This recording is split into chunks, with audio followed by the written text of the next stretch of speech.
In the heart of London, where centuries of royal tradition meet modern-day protocol, a single moment would shatter everything the palace thought they knew about one of their own. What started as a routine security check on a luxurious Bentley would uncover secrets so explosive that they would threaten to topple the very foundations of the British royal family. The discovery inside Queen Camilla's personal vehicle wasn't just shocking, it was potentially treasonous. As the royal guard's hands trembled while examining the hidden compartment, he realized that this moment would either save the monarchy or destroy it forever. The weight of what he held in his hands was enough to change the course of British history. What could be so devastating that it would make a seasoned royal protection officer question everything he had sworn to protect? What secrets had been traveling in the back seat of that pristine Bentley, hidden from the world behind tinted windows and royal privilege? The truth was about to emerge, and nothing would ever be the same again. The morning mist hung heavy over Windsor Castle as Sergeant James Mitchell adjusted his earpiece and checked his watch. It was 7:30 a.m., and the royal household was beginning to stir. James had been a member of the Royal Protection Squad for 12 years, and he prided himself on his attention to detail. Nothing escaped his notice, and that vigilance had kept the royal family safe through countless public appearances and private moments. Queen Camilla's schedule for the day included a charity event in central London, followed by a private meeting with the Archbishop of Canterbury. Her personal Bentley Mulsanne, a gleaming black beast of British engineering, sat in the castle's private garage, waiting for its final security inspection before the journey. James walked around the vehicle with practiced efficiency, his trained eyes scanning every inch of the exterior. The car had been thoroughly cleaned the night before, its chrome bumpers reflecting the early morning light streaming through the garage windows. He checked the tires, examined the undercarriage with a mirror, and ran his hands along the wheel wells. Standard procedure dictated that every royal vehicle undergo this comprehensive inspection before any journey, no matter how routine. The interior inspection came next. James opened the driver's door and began his methodical examination.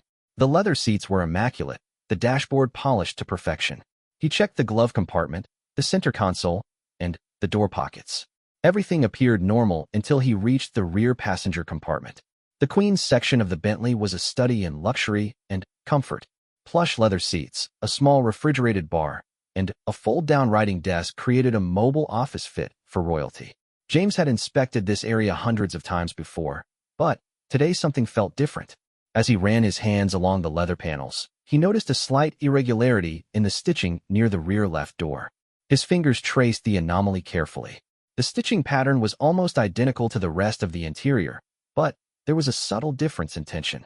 Years of training had taught him to trust his instincts, and, right now, those instincts were screaming that something was wrong. James retrieved a small flashlight from his utility belt and examined the area more closely.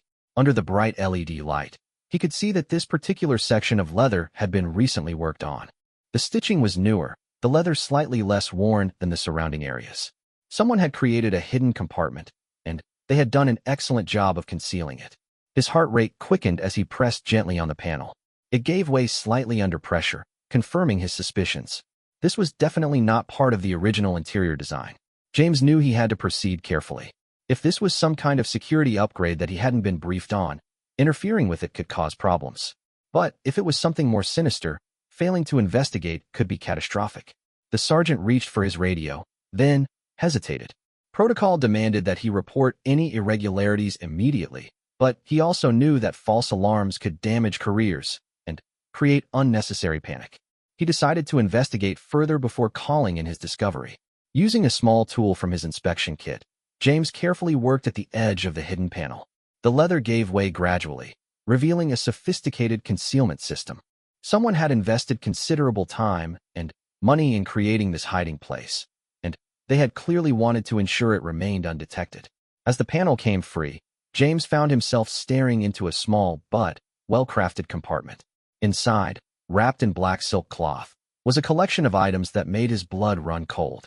His hands trembled slightly as he reached for the first object, a small leather journal bound with a red ribbon. The journal felt heavy in his hands, weighted with more than just paper and ink. James opened it carefully, his eyes scanning the first page. The handwriting was elegant and unmistakably feminine, but the words written there were not what he expected to find in the Queen Consort's personal vehicle. The first entry was dated 3 months earlier and began with a sentence that made James question everything he thought he knew about the royal family. "The time has come to take action," it read. "Charles can never know what we have discovered about his mother's final days." James flipped through several pages, his eyes widening with each revelation. The journal contained detailed plans, names, dates, and financial information that painted a picture of conspiracy and deception at the highest levels of the British establishment. If what he was reading was true, then the official story surrounding the late Queen Elizabeth II's death was a carefully orchestrated lie. His hands shaking now, James reached for the second item in the compartment. It was a small digital recorder, sleek and modern. He pressed the play button and immediately recognized Camilla's voice, clear and unmistakable. But the words she spoke were not those of a grieving daughter-in-law mourning the loss of her beloved queen. Instead, Camilla's recorded voice detailed a conversation with an unnamed accomplice about ensuring the transition goes smoothly and making certain that nobody asks the wrong questions. The recording quality was excellent, suggesting professional equipment, and the timestamp showed it had been made just days after the Queen's death was announced to the world. James paused the recording and sat back in the luxurious leather seat, his mind racing. Everything he had been trained to protect, everything he had sworn to defend, suddenly seemed built on a foundation of lies. The woman he was supposed to keep safe might be the architect of the most significant deception in modern British history. The third item in the compartment was a manila envelope containing photographs. James opened it with trembling fingers, not sure he wanted to see what was inside. The images were clear and professionally taken, showing meetings between Camilla and several individuals James didn't recognize. The timestamps on the photos showed they had been taken over several months, documenting what appeared to be a series of clandestine encounters. One photograph in particular caught his attention. It showed Camilla handing a briefcase to a tall man in a dark coat. The meeting appeared to be taking place in the gardens of Clarence House, and both participants were clearly trying to avoid being seen. The man's face was partially obscured, but his expensive clothing and confident posture suggested someone of considerable importance. James examined each photograph carefully, trying to piece together the story they told. It was clear that Camilla had been meeting with these individuals in secret, away from the prying eyes of the media and the royal protection officers who were supposed to monitor her every movement. The very fact that she had managed to conduct these meetings without detection spoke to a level of planning and deception that was deeply troubling. The final item in the compartment was perhaps the most shocking of all. It was a small USB drive, unmarked and innocent-looking, but James understood that digital storage devices often contained the most damaging evidence. He knew he would need access to a computer to examine its contents, but the mere presence of such a device in this hidden compartment suggested that Camilla was involved in something that required the highest level of secrecy. As James sat in the back of the Bentley, surrounded by evidence of what appeared to be a massive conspiracy, he realized that his world had changed forever. The woman he was sworn to protect might be a traitor to the crown she had married into.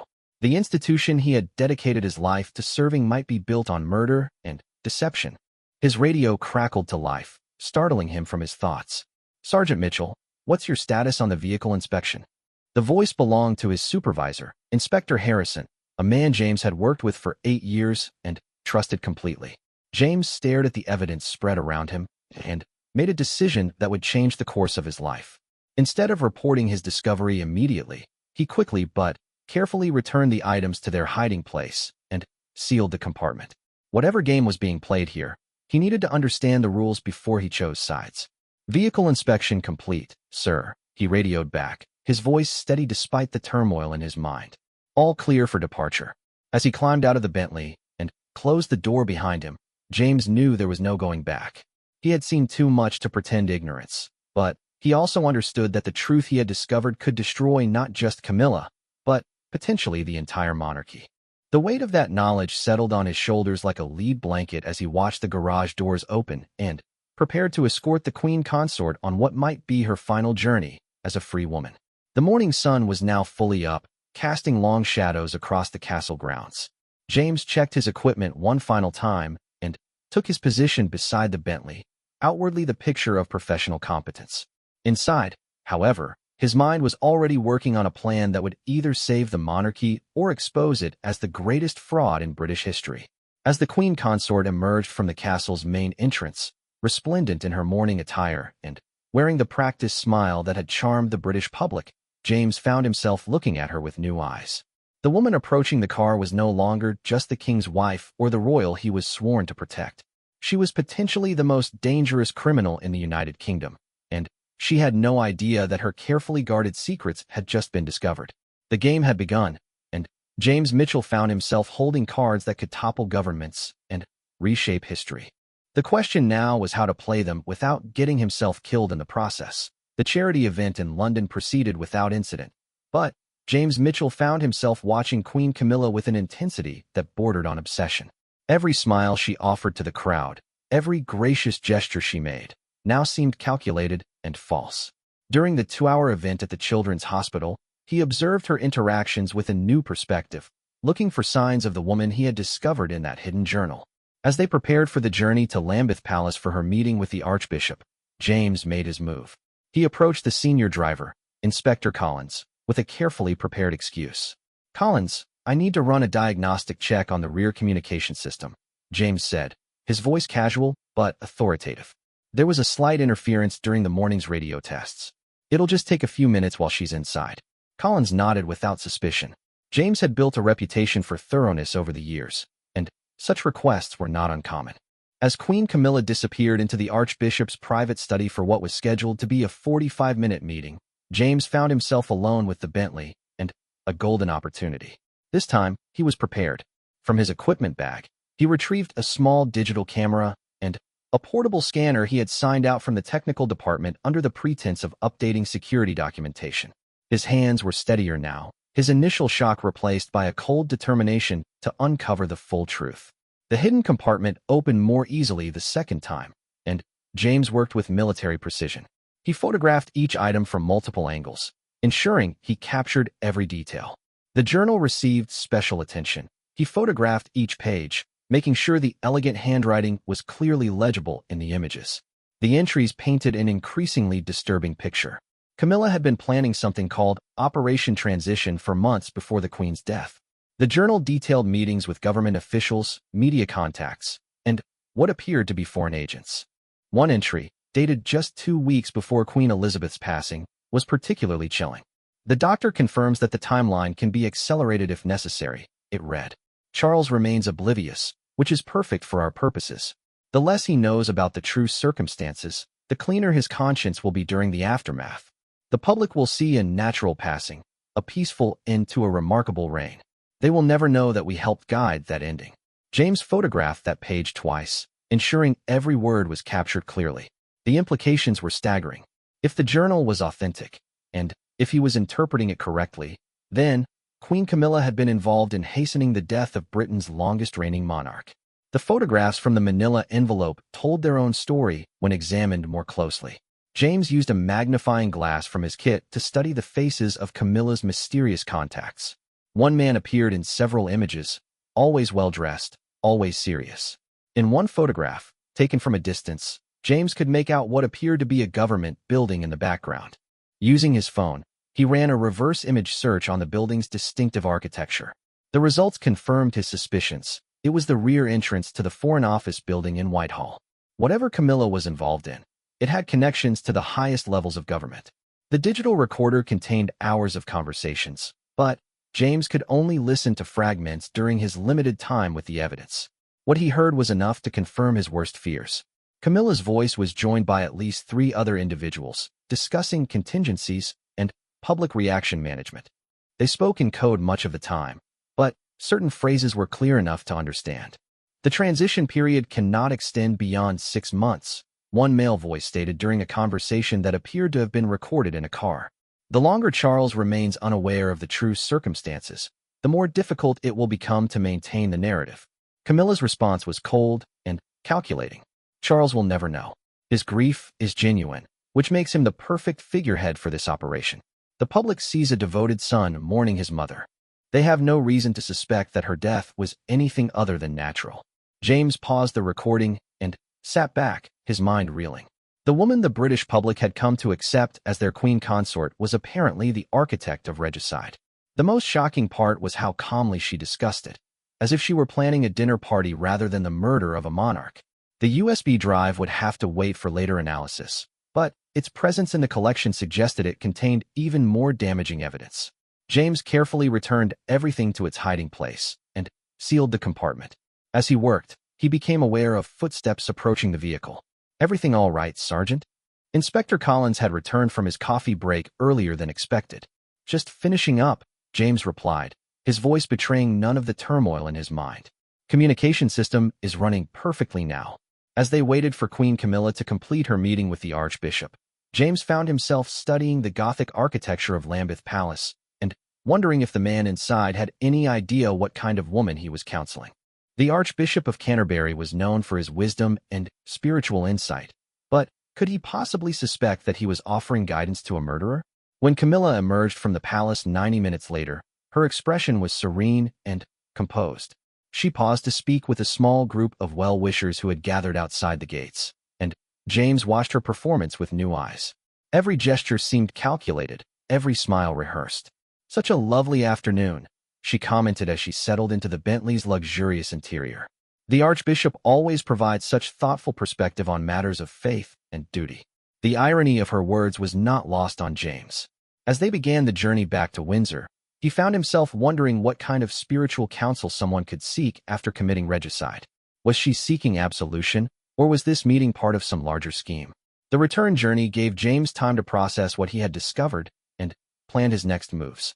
He knew he was sitting on information that could topple governments and reshape the British constitutional system. But he also understood that making accusations against the Queen Consort without absolute proof would be career suicide at best and potentially fatal at worst. As they approached Windsor, James made several decisions that would define the rest of his life. First, he needed to create backup copies of the evidence he had photographed. Second, he needed to identify the mysterious individuals in Camilla's photographs. Third, he needed to examine the contents of that USB drive. And finally, he needed to find someone he could trust with information that could change the course of British history. The castle came into view as the afternoon sun began to set behind the ancient walls. James knew that somewhere within those walls, King Charles III was going about his royal duties, completely unaware that his wife might be responsible for his mother's death. The weight of that knowledge was almost unbearable. As the Bentley passed through the castle gates and pulled up to the main entrance, Queen Camilla prepared to disembark. She paused before getting out and turned to James with what appeared to be a genuine smile. "Thank you for another safe journey, Sergeant Mitchell," she said. "Your dedication to our security never goes unnoticed." For a moment, looking into her eyes, James almost doubted what he had discovered. This woman seemed incapable of the cold calculation described in that journal. But then, he remembered the recorded conversations, the secret meetings, the carefully hidden evidence, and his resolve strengthened. "Just doing my duty, Your Majesty," he replied, his voice steady. As she walked toward the castle entrance, her posture regal and confident, James realized that he was watching a master manipulator in action. The woman who had just thanked him for his service was the same woman who had written about hastening the Queen's death and managing public reaction to royal murder. That evening, alone in his quarters, James began the delicate process of transferring the photographed evidence to encrypted digital storage. Each image he reviewed added another piece to a puzzle that painted an increasingly horrifying picture of corruption and conspiracy at the very heart of the British establishment. The journal entries revealed a network of accomplices that apparently extended into Parliament, the security services, and the media. Camilla had been methodical in her planning, recruiting individuals who could help ensure that her actions would never be detected or questioned. The scope of the conspiracy was breathtaking in its audacity. One journal entry, dated just days after the Queen's funeral, was particularly revealing. Camilla had written about the successful completion of Phase 1 and the need to begin consolidating control over the new reign. She referenced several government ministers by name and described their roles in maintaining what she called operational security. James cross-referenced these names with the photographs from the manila envelope and found matches. Government officials, media executives, and what appeared to be foreign intelligence operatives had all been part of Camilla's conspiracy. The implications for national security were staggering. As midnight approached, James found himself facing a decision that would define not just his own future, but potentially the future of the British monarchy itself. He had evidence of what appeared to be the greatest crime in modern British history, but He was just one royal protection officer with no political connections and no obvious allies. The woman he was supposed to protect was apparently a murderer and traitor. The institution he had served faithfully for over a decade was built on a foundation of lies and deception. And somewhere in the castle above him, a king who had already endured more tragedy than any man should have to bear was completely unaware that his greatest betrayal had come from the woman sleeping beside him. James closed his laptop and stared out the window at the moonlit castle grounds. Tomorrow would bring new challenges and new opportunities to gather evidence. But tonight, he carried the weight of secrets that could reshape history, and he had never felt more alone in his life. The game of chess he had unwittingly joined was more complex and dangerous than anything he had ever encountered. The only question now was whether he could expose the truth before Camilla realized that her carefully guarded secrets had been discovered. In a conspiracy this deep and this well-organized, one wrong move could mean not just the end of his career, but the end of his life. James Mitchell hadn't slept properly in 3 days. Every shadow seemed to hide a potential threat. Every casual conversation with colleagues made him wonder if they were part of the conspiracy. His investigation had taken on a life of its own, consuming his every waking moment and haunting his dreams. The breakthrough came from an unexpected source. While reviewing the photographs for the 100th time, James noticed something he had initially missed. In one image showing Camilla meeting with a mysterious government official, there was a reflection in a nearby window. The reflection showed a third person, someone who had been standing just outside the camera's field of view. Using enhancement software he had access to through the security department, James was able to clarify the reflection enough to identify the face. His blood ran cold when he recognized Inspector Harrison, his own supervisor, and the man he had considered a mentor for the past 8 years. The realization that the conspiracy extended into his own unit changed everything.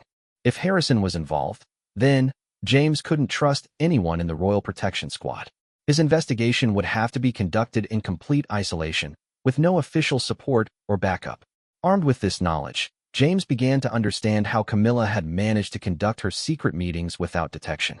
Harrison would have been in a perfect position to coordinate security schedules, create gaps in surveillance, and ensure that certain areas remained unmonitored during crucial times. The conspiracy wasn't just about murdering the Queen. It was about controlling the entire security apparatus that was supposed to protect the royal family. James decided that examining the USB drive could no longer wait. During his lunch break, he drove to a small internet cafe in Windsor Town Center, paying cash and using a false name. The drive contained encrypted files, but James had learned basic decryption techniques during his military service before joining the protection squad. What he found on the drive was worse than anything he had imagined. The files contained detailed financial records showing payments to dozens of individuals across government, media, and security services. Camilla hadn't just planned a murder. She had purchased an entire network of corruption that extended to the highest levels of British society. The payments were substantial and had been flowing for over 2 years before the Queen's death. Government ministers had received funds through shell companies and offshore accounts. Journalists had been paid to prepare favorable coverage and suppress unfavorable stories. Even members of the royal household staff had been recruited with generous financial incentives. One file contained a complete organizational chart of what Camilla had called the New England Project. At the center was a group of 5 individuals, including Camilla herself, who formed what appeared to be a shadow government preparing to take control after the Queen's death.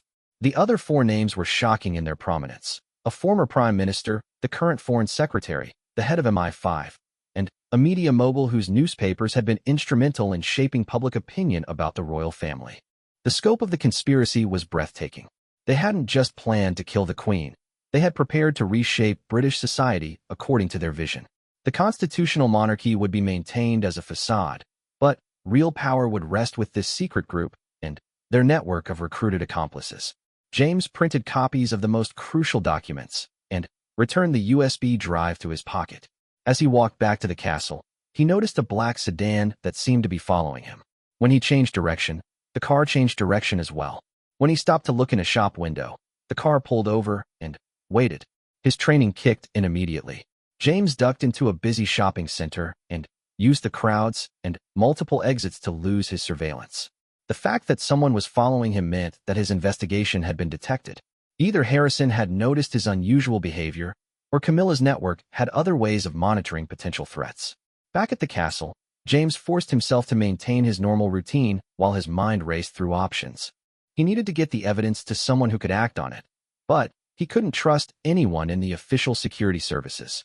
The conspiracy was too deep and too well-connected for conventional law enforcement to handle. That evening, while off duty, James made a decision that would either save the monarchy or get him killed. He contacted Sarah Chun, an investigative journalist he had known since university. Sarah worked for The Guardian and had built a reputation for exposing government corruption. More importantly, James was certain she wasn't on Camilla's payroll. Her name hadn't appeared in any of the financial records. They met at a pub in a small village 20 miles from Windsor. Sarah listened with increasing amazement as James laid out the evidence he had discovered. When he showed her the photographs and documents he had copied, her professional skepticism gave way to shocked recognition of the story's magnitude. "James, if this is real, it's the biggest story in British history," she said, her voice barely above a whisper. "But it's also incredibly dangerous. These people have already killed the Queen. They won't hesitate to kill us if they think we're a threat." Sarah agreed to begin her own investigation, using her media contacts to verify some of the names and financial connections James had discovered. They established a communication protocol using encrypted messaging and dead drops to avoid electronic surveillance. Over the next week, Sarah's investigation confirmed many of James's findings. The financial payments were real and traceable through multiple layers of shell companies. Several of the individuals in Camilla's photographs had been photographed by other journalists in suspicious circumstances around the time of the Queen's death. But their investigation also attracted attention from the wrong people. Sarah reported that her editor had received calls from government officials asking about her current projects. Her phone had developed unusual clicking sounds that suggested surveillance equipment. Someone was watching them, and their time was running out. The breakthrough came when Sarah managed to contact a former MI5 officer who had resigned in protest over what he called unauthorized operations within the service. The man, who would only speak anonymously, confirmed that there had been unusual activity around the Queen's medical care in the weeks before her death. There were people involved who shouldn't have been involved, he told Sarah during a clandestine meeting. Medical protocols were bypassed, security procedures were altered, and certain individuals gained access who had no legitimate reason to be there. When I tried to investigate, I was told to back off by people who normally had no authority over me. This confirmation gave James the courage to take the next step. He decided to examine Camilla's private study in Clarence House during her next scheduled absence. It was an enormous risk, but he needed to find more evidence to support what they had already discovered. The opportunity came when Camilla was scheduled for a 3-day tour of Scotland. James volunteered for the advanced security team, giving him legitimate access to Clarence House while she was away. Using his security clearance, he entered her private study at midnight, when the Skeleton Knight crew would be focused on perimeter security. The study was elegant and refined, decorated with photographs of Camilla's charity work and family moments with King Charles. But James wasn't interested in the public display. He was looking for the private reality hidden beneath the carefully crafted image. He found what he was looking for in a locked drawer of an antique writing desk. His lock-picking skills, learned during military training, made short work of the mechanism. Inside, he discovered a second journal, this one containing even more damaging evidence than the first. This journal detailed the actual method used to hasten the Queen's death. Camilla had recruited a doctor who had access to the Queen's medical team, someone who could introduce substances that would cause organ failure while appearing natural given her age and health conditions. The doctor had been paid through an offshore account and had since relocated to a country with no extradition treaty with Britain. The journal also revealed that King Charles was not just innocent. He was being systematically deceived about his own government's activities. Several major policy decisions that had been attributed to Charles had actually originated from Camilla's shadow network. The new king was essentially a puppet, manipulated by his wife and her accomplices. James photographed every page of the second journal and was preparing to leave when he heard footsteps in the corridor outside. Someone was coming, and they weren't supposed to be there. James quickly returned the journal to its hiding place and looked for an escape route. The footsteps stopped outside the study door. James could hear voices. At least 2 people were discussing something in hushed tones. He recognized one voice as Inspector Harrison, but the other was unfamiliar. They seemed to be conducting their own search of the building. Using the study's French doors, James slipped out onto a small balcony and climbed down using a drainpipe. His military training served him well as he navigated the building's exterior without triggering the motion sensors he knew were positioned around the perimeter.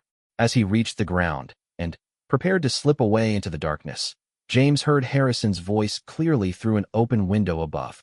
"The photographer is definitely onto something," Harrison was saying.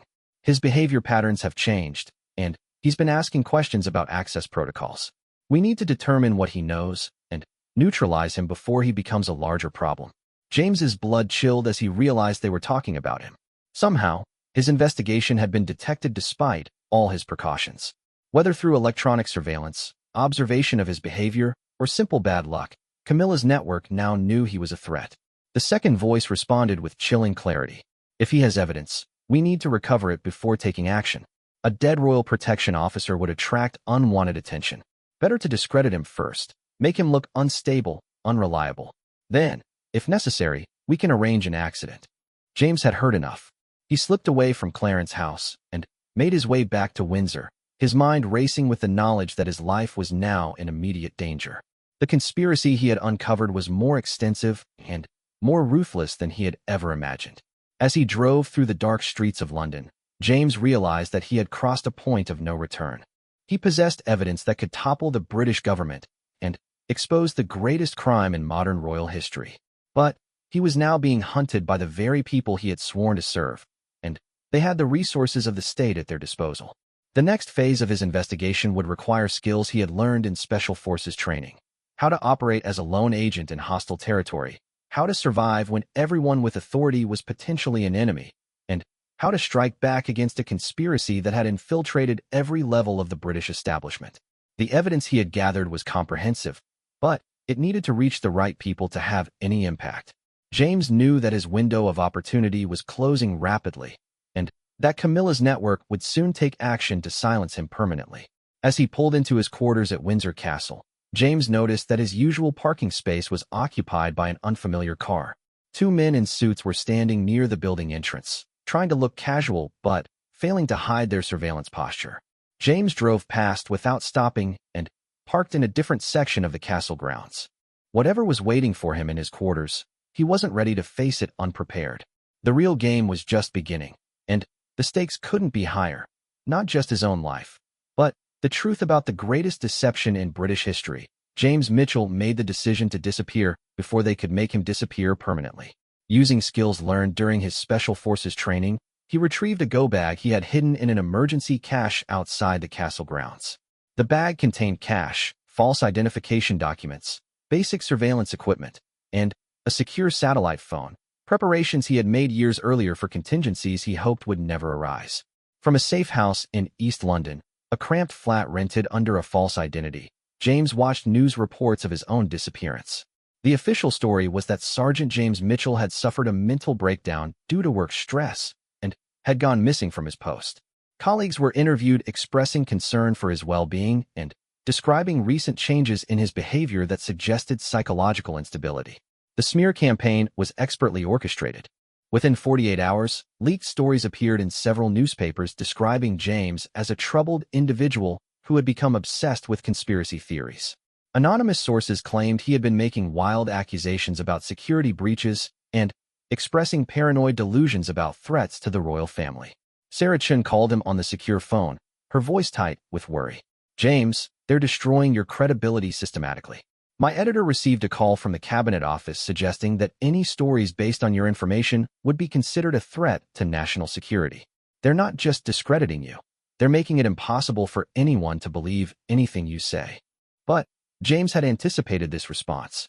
During his final days at the castle, he had been secretly documenting everything, building an unshakable foundation of evidence that went beyond his own testimony.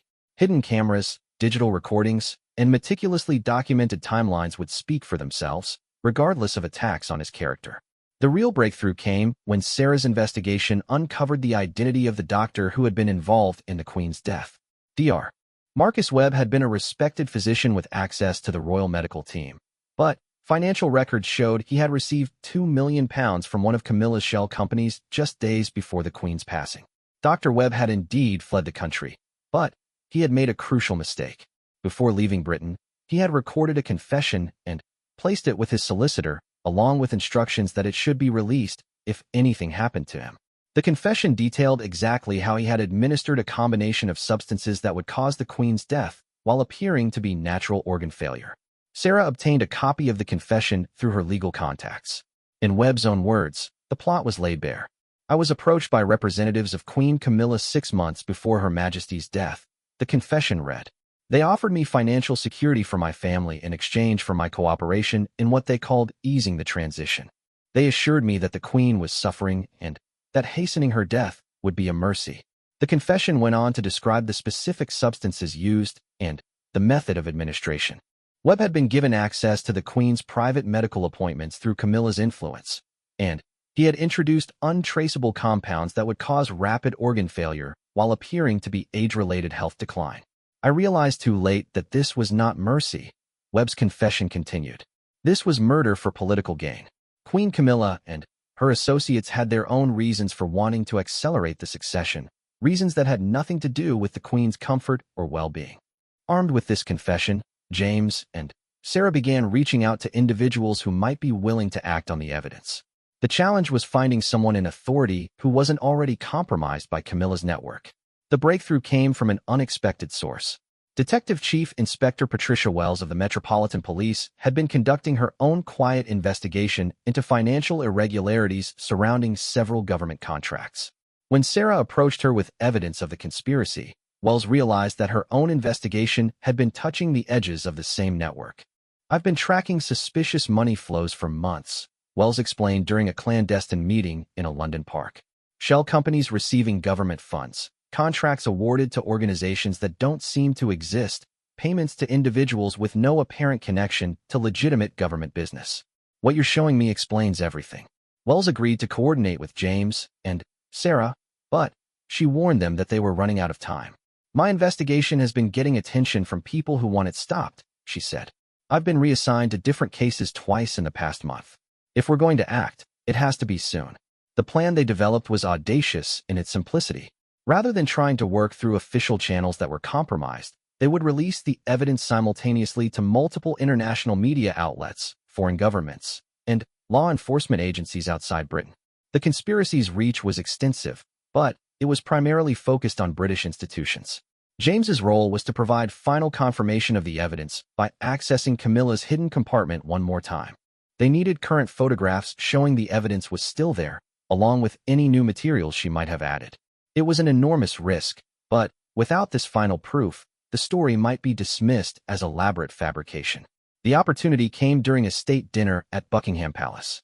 Camilla would be occupied for at least 4 hours, and the Bentley would be parked in the palace garages under standard security protocols.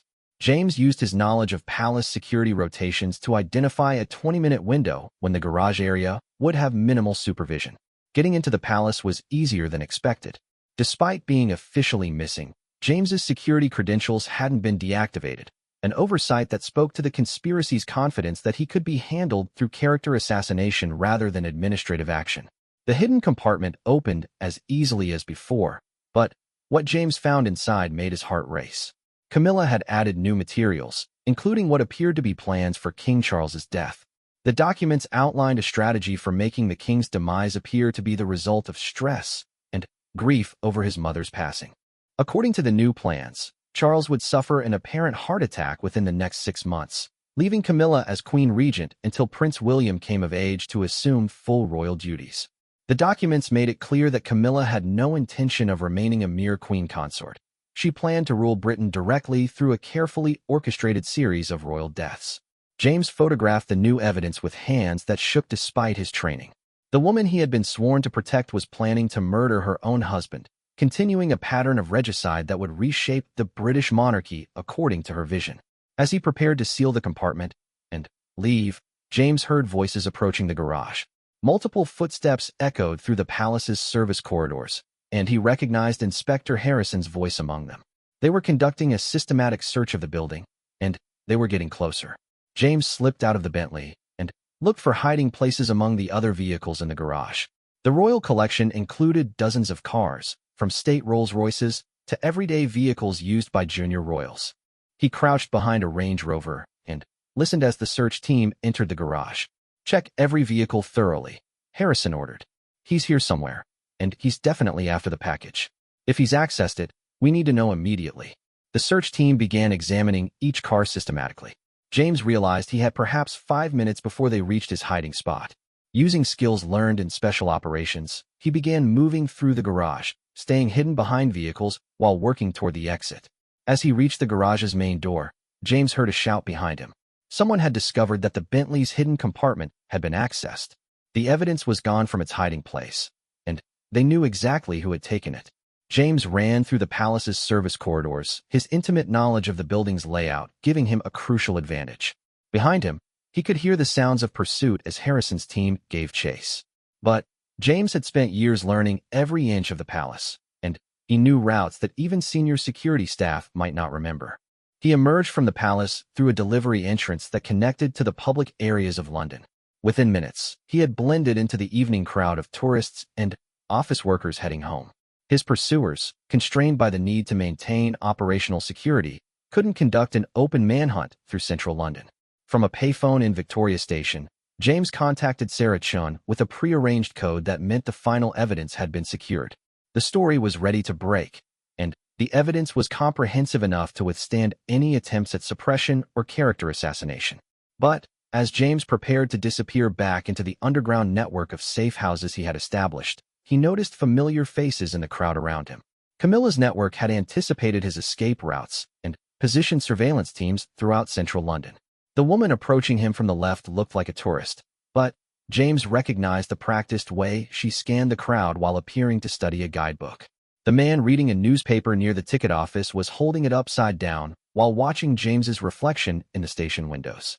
James realized that his investigation had reached its critical moment. The evidence was secured and ready for publication, but he might not survive to see its impact. Camilla's network had decided that character assassination wasn't sufficient. They were preparing for direct action. As he moved through Victoria Station, trying to identify escape routes while avoiding the surveillance teams, James understood that the next few hours would determine not just his own fate, but the fate of the British monarchy itself. The evidence he carried could topple governments and expose the greatest deception in modern history. But first, he had to survive long enough to ensure that evidence reached the right people. The hunt was on, and James Mitchell found himself the most wanted man in Britain, pursued by forces that had already proven their willingness to kill to protect their secrets. The game of cat and mouse that had begun with a routine security inspection was about to reach its deadly conclusion. In the crowded station, surrounded by unsuspecting civilians, James prepared for what might be his final battle against a conspiracy that reached to the very heart of the British establishment. As evening descended over London, the ancient institutions of British democracy faced their greatest test. The question was whether truth and justice could prevail against a network of corruption that had already murdered one monarch and was planning to kill another. The answer would be determined in the streets of London, where a lone royal protection officer carried evidence that could change the course of history, if he could survive long enough to deliver it. The final confrontation began at dawn on a foggy London morning, exactly 1 week after James had discovered the hidden compartment in Camilla's Bentley. Sarah Chun had worked through the night with international journalists, and the story was set to break simultaneously in newspapers across 3 continents at precisely 6 a.m. Greenwich Mean Time. James had spent the night in an abandoned warehouse in East London, monitoring police radio frequencies and watching news feeds on a laptop connected to an encrypted internet connection. As the sun rose through the industrial skyline, he saw the first headlines appear on news websites around the world. British royal family murder conspiracy exposed, blazed across the front page of The Guardian. Queen Elizabeth II assassinated by daughter-in-law, screamed headlines in newspapers from New York to Sydney. Evidence reveals plot to kill King Charles III, dominated television news broadcasts as the story spread across global media networks. The evidence James had gathered was comprehensive and undeniable. The photographs, financial records, recorded conversations, and Dr. Webb's confession painted a complete picture of conspiracy and murder at the highest levels of British society. Within hours, the story had become the biggest news event since the Queen's death itself. But Camilla's network wasn't finished. Even as the story broke globally, James received word from Detective Chief Inspector Wells that arrest warrants had been issued for him on charges of treason, theft of state secrets, and terrorism. The conspiracy was making its final play, attempting to frame James as a foreign agent who had fabricated evidence to destabilize British democracy. The battle for public opinion raged across television screens and internet platforms throughout the morning. Government officials appeared on news programs denying the allegations and describing the evidence as sophisticated forgeries created by enemies of the state. Camilla herself appeared at an emergency press conference, flanked by senior ministers and security officials, tearfully denying any involvement in her mother-in-law's death. These allegations are not just false. They are deeply hurtful to a family still grieving the loss of our beloved queen, she said, her performance pitch-perfect for the cameras. I call upon the British people to reject this attempt to undermine our constitutional monarchy with lies and fabrications. But the evidence was too strong and too detailed to be dismissed as mere fabrication. Independent forensic analysts confirmed the authenticity of the financial records. Handwriting experts verified that the journals were written in Camilla's own hand. Voice recognition software confirmed that the recorded conversations featured her voice discussing the conspiracy. The turning point came when King Charles III himself demanded answers.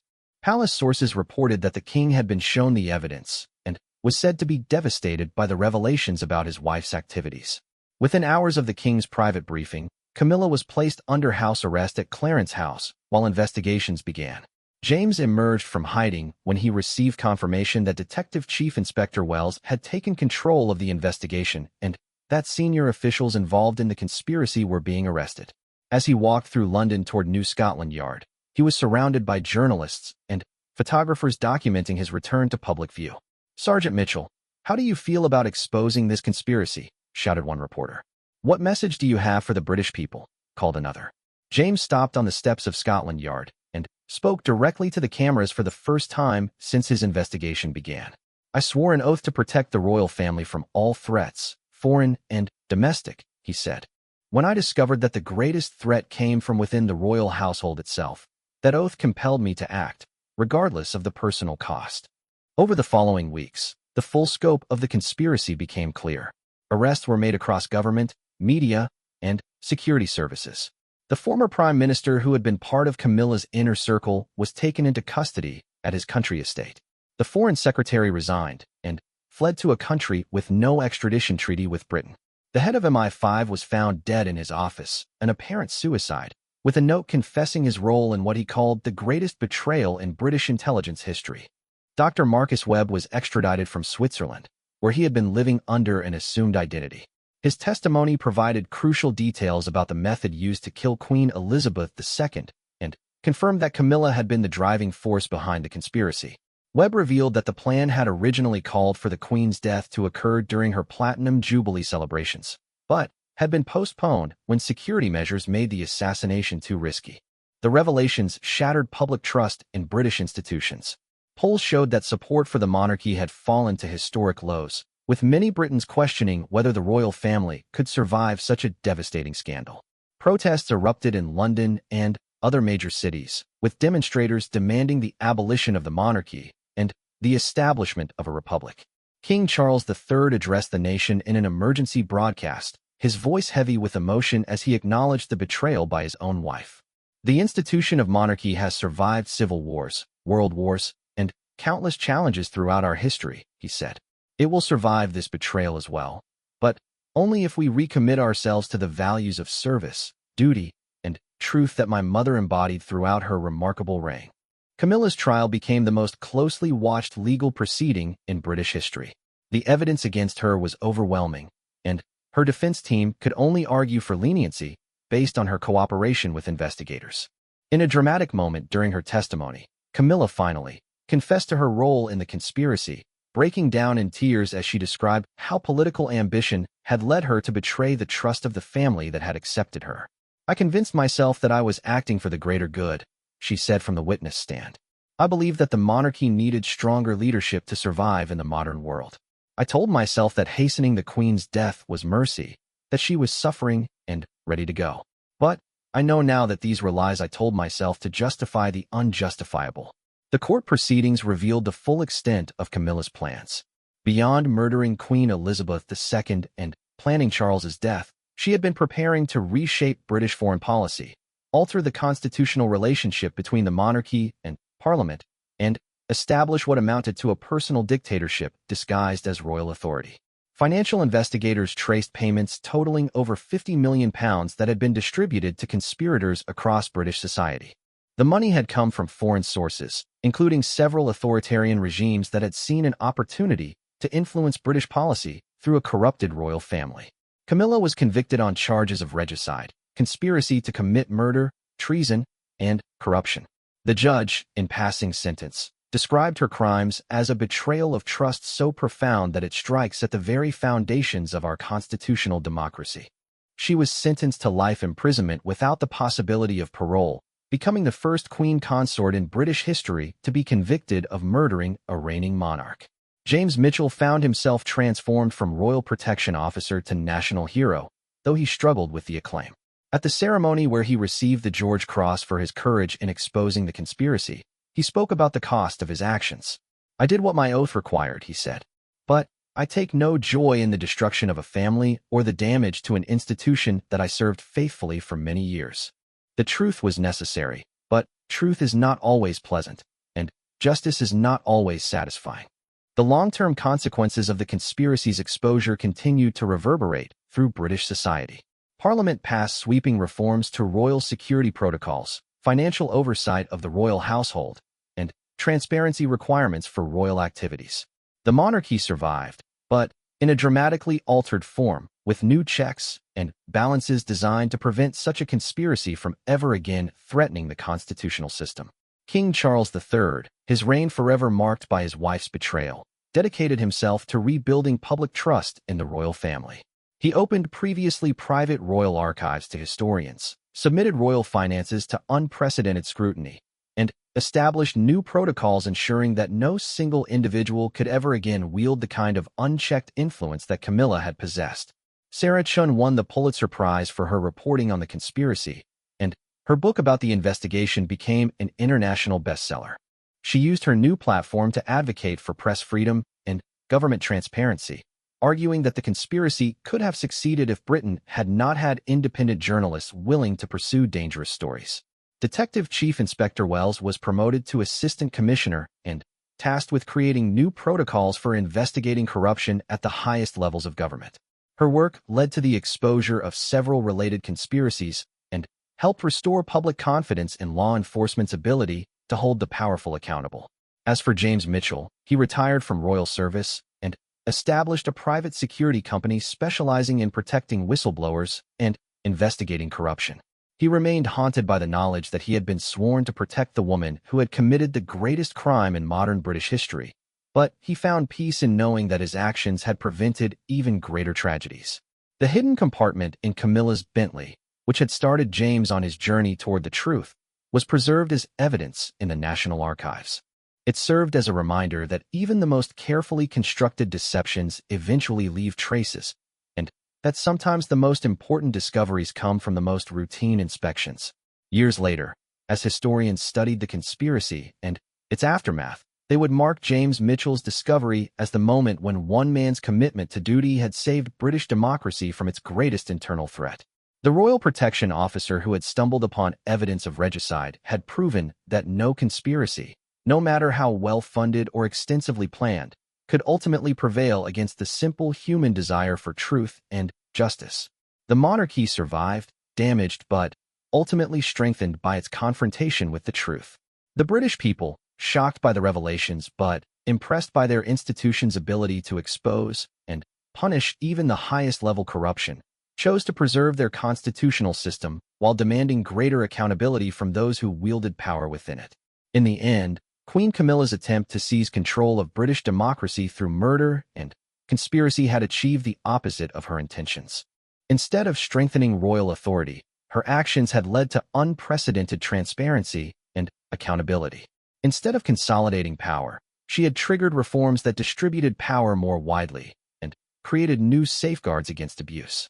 The truth that James Mitchell had discovered in a hidden compartment had indeed changed British history, but not in the way that Camilla had planned. Justice had prevailed, democracy had been preserved, and The ancient institution of monarchy had proven that it could survive even the most devastating betrayal from within its own ranks.